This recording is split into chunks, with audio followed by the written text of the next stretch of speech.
Imagine walking down a busy city street with the smell of hot bread, fried fish, garlic sauce, and spiced wine fills the air. People rush past you, soldiers, merchants, slaves, senators, all heading to grab a quick bite from a street counter. No kitchens, no dining rooms, no reservations. Just hot food served instantly to anyone with a coin. This isn't New York. This isn't a food truck festival. This is ancient Rome, nearly 2,000 years ago. Long before McDonald's, long before takeout boxes, the Romans had already invented something shockingly familiar: fast food culture.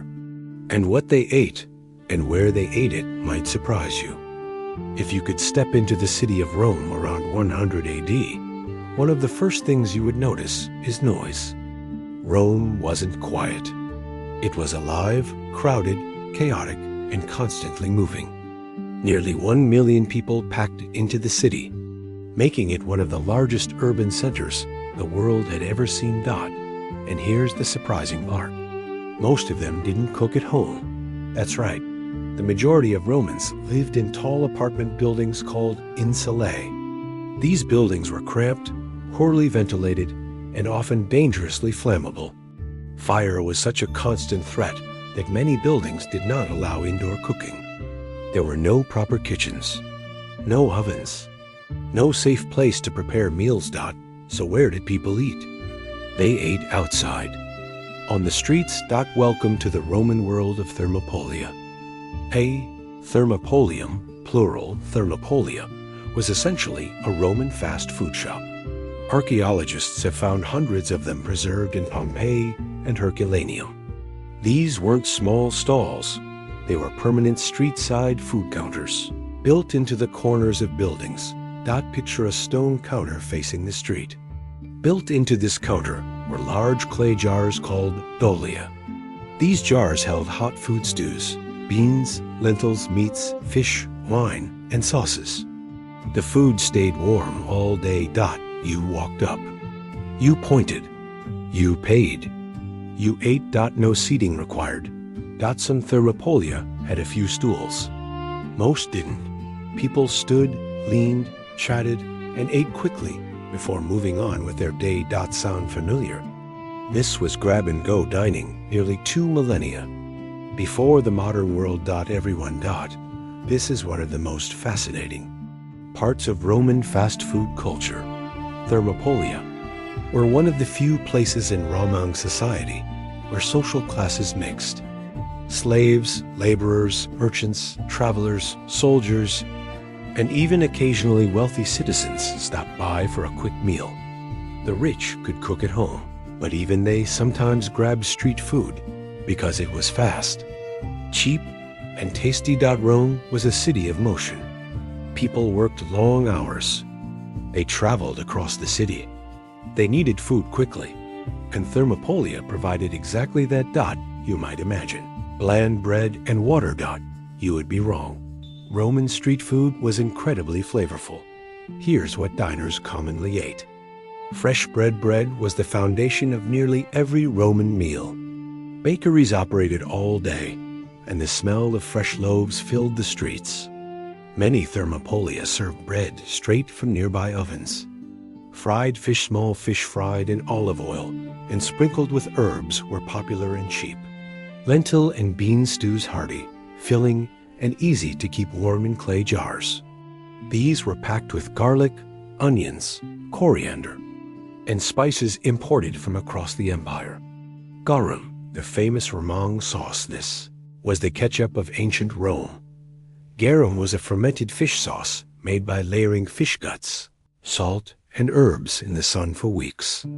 It smelled terrible during production, but tasted rich, salty, and savory. Romans poured it over everything. Sausages, spiced pork sausages grilled over open flames, were a common snack. Warm spiced wine mixed with honey, herbs, and spices was served warm from clay containers. Cheese, olives, and nuts, quick finger foods for people on the move. This wasn't survival food. This was delicious, seasoned, and thoughtfully prepared cuisine. Unlike modern Western culture, Romans had no issue eating in public view.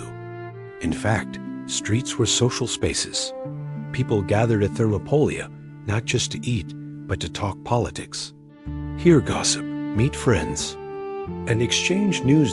These food counters were like miniature community hubs. Some historians believe thermopolia functioned almost like modern cafes places, where the pulse of the city could be felt. In Pompeii, frozen in time by volcanic ash, we have direct evidence of these shops. Archaeologists found painted menus on walls, frescoes showing ducks, chickens, and fish advertising what was sold, jars still containing food remains, coins left on counters, drinking cups and bowls scattered around one thermopolium discovered in 2020. Even had paintings showing exactly what was served inside: mallard ducks, chickens, and wine jars. It was marketing. Romang-style. Rome had something modern cities understand well: density. When thousands of people live close together, food becomes a street-level business. Thermopolia were placed strategically near public baths, marketplaces, theaters, temples, busy intersections. They were located where foot traffic was highest. Romans didn't need to search for food. Food was always a few steps away. Here's a detail many people don't know. Most Romans were renters. They didn't own homes. They rented tiny rooms in multi-story buildings. Cooking equipment was expensive. Fuel for fires cost money. Eating out was actually cheaper and safer for many people than cooking themselves. Fast food wasn't a luxury. It was a necessity of urban life. If you walked through these streets, you'd be overwhelmed by smells: making bread, boiling lentils, olive oil frying fish, wine and herbs. And yes, Rome, the city, had a permanent aroma of food. Rome was a city that always smelled like dinner time. Some thermopolia were noisy, lively places. Street performers, musicians, and storytellers gathered nearby. Eating wasn't quiet. It was part of the city's rhythm. In many ways, it resembled modern street food markets in big cities today. But this was happening in 100 AD. What's incredible is that this idea never vanished. Street food, food stalls, food trucks, fast counters, they are all echoes of what Rome perfected thousands of years ago. The Romans understood something timeless. People want good food, fast, in the middle of their busy lives. And they built an entire system around that truth. The sun hasn't fully risen over Rome yet, but the streets are already awake. Vendors are dragging carts into position. Bakers are pulling the first hot loaves from their ovens. The smell of yeast and smoke drifts through narrow alleys between tall apartment blocks. Somewhere, a donkey brays. A water seller shouts his prices. And in the corner of a busy intersection near the public baths, a thermopolium owner is already at work. His name is Marcus. Marcus doesn't own a grand restaurant. He owns a waist-high stone counter that faces the street. Behind him is a small storage room, a charcoal brazier, shelves of clay bowls, and several large clay jars dolly embedded into the counter. Inside those jars is the real business. Hot lentil stew, barley porridge, spiced wine, chickpeas with garlic and herbs, pieces of cooked fish resting in oil, sausages ready for reheating. Marcus is about to feed hundreds of people today. Romans didn't eat heavy breakfasts at home. Most people grab something on the way to work. As the light grows stronger, the first customers appear. A bricklayer, 2 slaves carrying baskets, a messenger boy, a woman selling flowers. They don't sit. They don't linger. They step up to the counter, drop a small bronze coin, and point. Marcus dips a ladle into a jar and pours hot lentils into a clay bowl. He tears a piece of bread, hands it over. Another customer gets barley porridge, sweetened with a bit of honey. Someone else asks for wine diluted with warm water and herbs. Breakfast in Rome takes less than a minute. Eat. Wipe the mouth. Move on. Marcus's setup is designed for efficiency. He doesn't cook from scratch when customers arrive. Everything is pre-prepared at dawn. Stews simmer for hours before sunrise.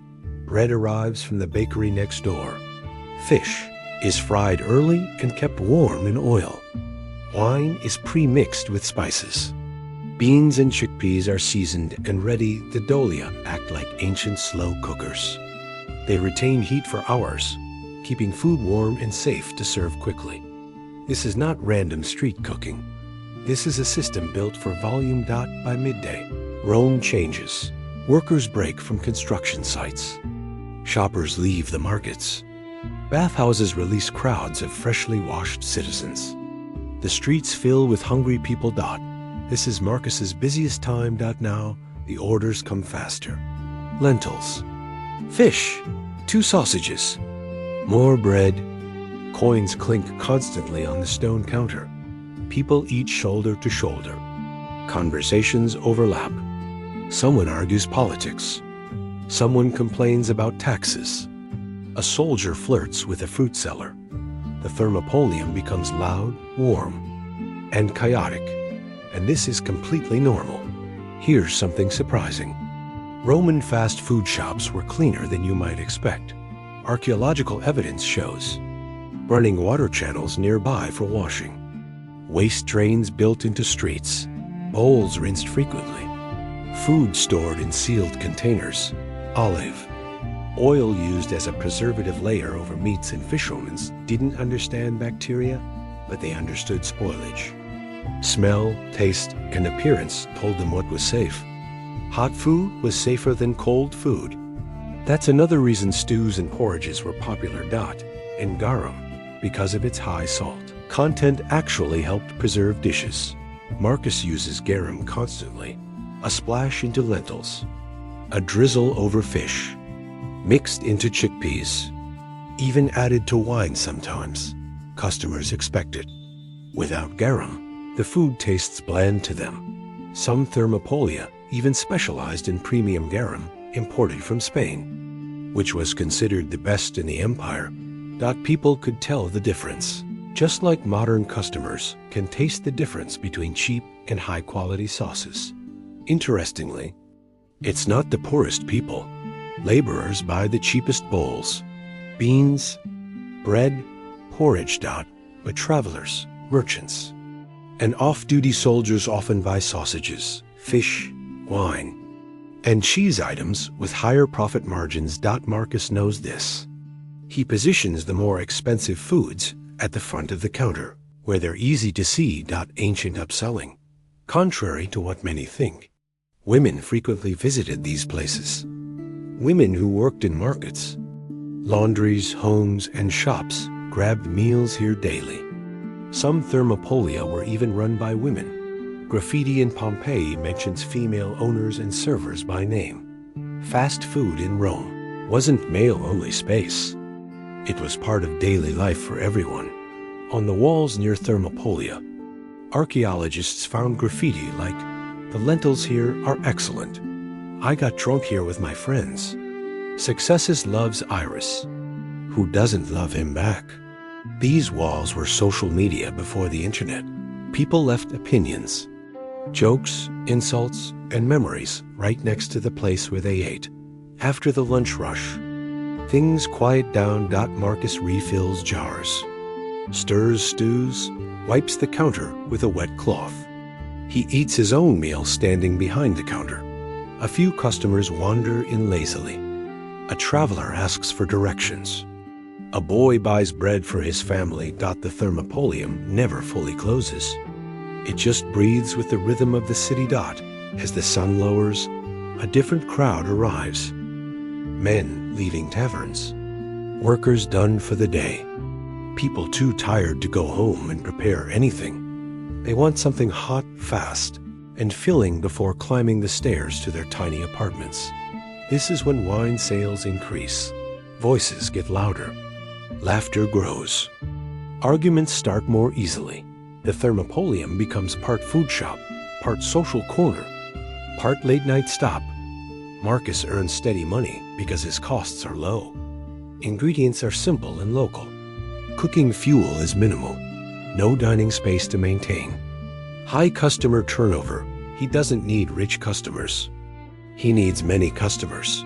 And Rome provides them endlessly. By the end of a long workday, climbing several flights of stairs to a cramped, smoky room with no kitchen tools didn't sound appealing. Spending a small coin for hot, flavorful food made far more sense. Thermopolia weren't second choice.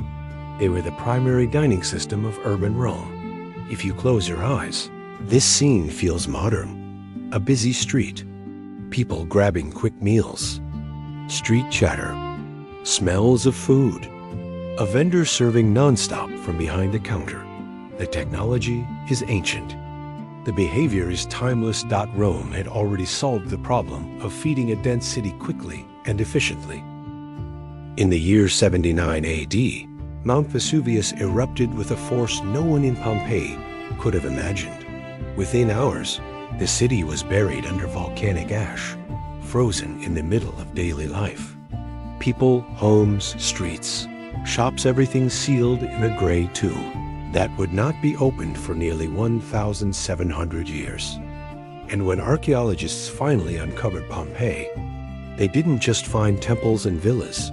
They found lunch counters.